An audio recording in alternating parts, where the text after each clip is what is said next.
Assalamualaikum warahmatullahi wabarakatuh. Salam Om Swastiastu, Namo Buddhaya, Salam Kebajikan. Yang terhormat kepada Ibu Ika Korika selaku dosen pembimbing mata kuliah Manajemen Sumber Daya Manusia dan teman sekelas kami yang saya banggakan. Sebelumnya, kami ucapkan terima kasih sudah mengizinkan kami untuk memaparkan materi ini. Selanjutnya, saya sebagai moderator ingin memperkenalkan anggota kelompok kami. Yang pertama, saya Bitaria Filanda Putri, NPM 027. Selanjutnya, saya Irma Nur Hanifah, NPM 028. Saya Kezia Angelin Patricia, NPM 029. Saya Ajeng Rahmatika, NPM 038. Saya Nandiarin Damastuti, NPM 058. Saya Regita Rintiawi Pramesti, NPM 064. Saya Dici Inaya Wulandari, NPM 065. Saya Novel Limi Fauzan, NPM 118. Oke, next.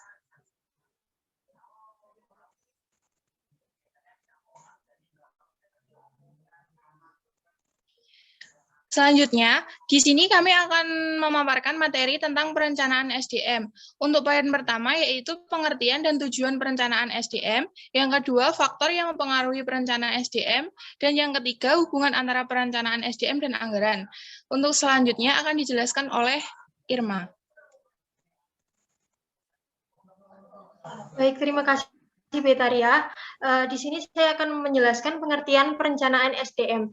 Perencanaan sumber daya manusia adalah proses analisis dan identifikasi yang dilakukan organisasi terhadap kebutuhan akan sumber daya manusia, sehingga organisasi tersebut dapat menentukan langkah yang harus diambil guna mencapai tujuannya.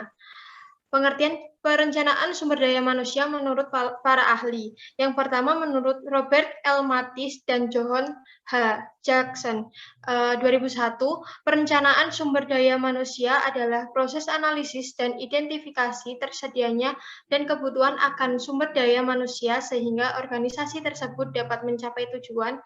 Yang kedua menurut Andre E. Sikula, perencanaan sumber daya manusia adalah proses menentukan kebutuhan tenaga kerja dan mempertemukan kebutuhan tersebut agar pelaksanaannya berinteraksi dengan rencana organisasi.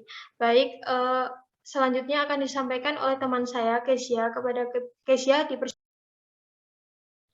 Ya, untuk selanjutnya, menurut Mandieno pada tahun 1995, perencanaan sumber daya manusia adalah proses yang secara sistematis mengkaji keadaan sumber daya manusia untuk memastikan bahwa jumlah dan kualitas dan keterampilan yang tepat akan tersedia pada saat mereka dibutuhkan.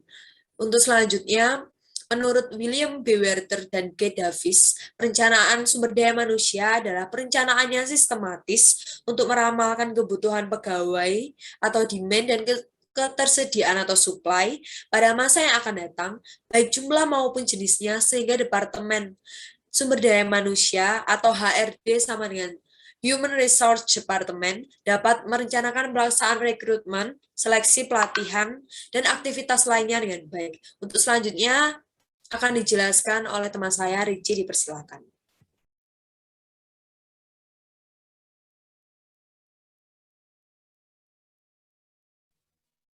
Tujuan perencanaan SDM.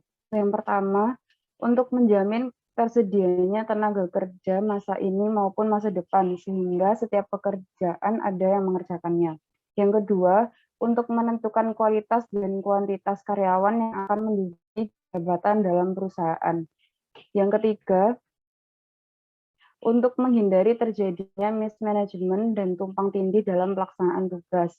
Yang keempat, untuk menjadi pedoman dalam menetapkan program rekrut, seleksi, pengembangan organisasi, pengintegrasi, kedisiplinan, dan pemberhentian karyawan juga dalam penilaian tugas. Yang kelima, untuk mempermudah koordinasi, integrasi, dan sinkronisasi sehingga produktivitas kerja meningkat. Untuk selanjutnya akan dijelaskan oleh teman saya, Ajeng. Baik, terima kasih. Ricci. Untuk selanjutnya adalah faktor yang mempengaruhi perencanaan SDM. Yang pertama adalah faktor eksternal. Persediaan karyawan berdasarkan analisa pasar, tenaga kerja, tren kondisi kependudukan sehingga ada kerjasama antara penyedia tenaga kerja dengan perusahaan dengan menjamin kuantitas dan kualitas karyawan. Faktor yang kedua yaitu internal, menghitung jumlah para karyawan serta mengevaluasi kemampuan mereka sebagai bentuk adanya kemungkinan untuk penugasan para karyawan untuk mengisi lowongan-lowongan pekerjaan yang akan datang. Dan untuk faktor yang terakhir yaitu faktor ketenaga kerjaan adalah untuk meningkatkan kecermatan dalam menyusun perencanaan tenaga kerja atau sumber daya ke depannya. Untuk selanjutnya akan disampaikan oleh teman saya, Regita.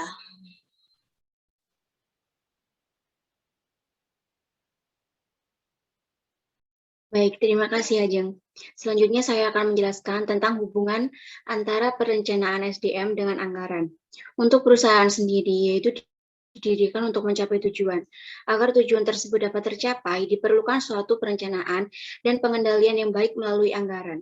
Pengertian anggaran menurut beberapa para ahli diantaranya yaitu, menurut M. Munandar dalam bukunya Budgeting Pengawasan Kerja, yaitu anggaran adalah suatu rencana yang disusun secara sistematis yang meliputi segala kegiatan yang dinyatakan dalam unit atau kesatuan moneter dan berlangsung untuk jangka waktu tertentu yang akan datang.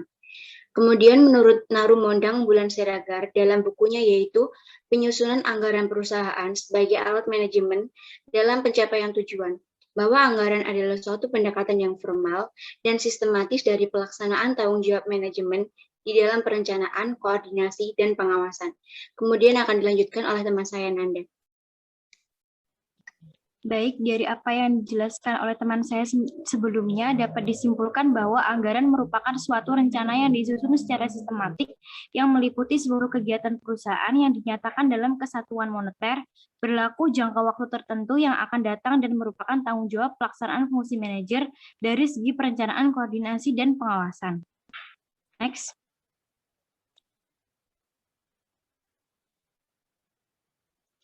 Anggaran merupakan pusat pertemuan antara politik dengan administrasi publik dan merupakan proses lewat mana konflik-konflik nilai diatasi dan diterjemahkan ke dalam program-program konkret melalui pengalokasian sumber-sumber daya yang langka ke tujuan-tujuan program. Berikutnya akan dijelaskan oleh teman saya, Fauzan. Ya, sebelumnya di bagian ini itu kami menjelaskan tentang manajemen SDM, hubungannya dengan anggaran. Selanjutnya, karena gaji dan tunjangan sebesar 50% hingga 70% dari pengeluaran instansi pemerintah, nota keuangan yang paling vital yang disampaikan oleh pemimpin eksekutif atau dianggarkan oleh lembaga legislatif merupakan pengeluaran untuk gaji dan tunjangan. Perencanaan SDM merupakan aspek manajemen kepegawaian pemerintah yang menjembatani antara lingkungan politik luar dan aktivitas-aktivitas ini, seperti analisis pekerjaan, uraian pekerjaan, evaluasi pekerjaan, dan imbalan atau kompensasi. Ya, kesimpulannya antara perencanaan SDM dan juga anggaran itu sangat berhubungan.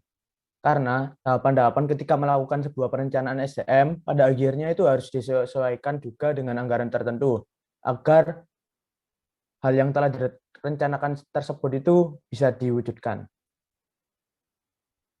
Saya kembalikan ke moderator. Ya, sekian presentasi dari kelompok kami. Jika ada salah kata atau tutur kata yang salah, kami mohon maaf. Wassalamualaikum warahmatullahi wabarakatuh.